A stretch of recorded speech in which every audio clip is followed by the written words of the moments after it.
In this video, I'm gonna teach you how to change the controls in Naruto Shippuden Ultimate Ninja Storm 4 for PC. It's a very quick and easy process, so make sure to follow along. If you open up the game on your PC without a controller connected, you will notice that even though you don't have a controller, all the keys will be defaulted to as if you were using a controller. So it's going to say press A, for example. By default on PC, to confirm your actions, you need to press L. So as you can see, I'm going to press L on my keyboard, and I went ahead and I skipped that cutscene that was playing. So all you have to do is press L to get to the main menu, and in here on the game mode select, you will see this option, keyboard settings.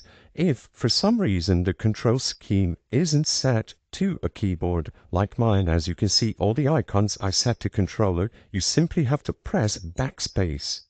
Once you tap backspace, you will be able to access this menu and assign a keyboard action for every single button in the game. So for example, A is set to L, B is set to A equal sign, X is set to K, and so on. You can choose all the controls that you wish to use over here, and after you are satisfied changing everything, even the joysticks over here, hover over settings complete. Press L to confirm, and you will be able to play through the entirety of the game using only your keyboard.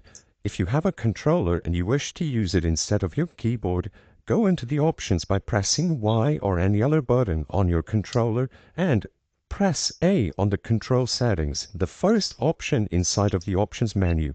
In here you will be able to assign a specific button to each action inside of the game. I hope I was able to help you on how to change the controls in Naruto Shippuden Ultimate Ninja Storm 4 on PC. If this video helped you, please be sure to leave a like and subscribe for more quick and easy tips. Thank you for watching.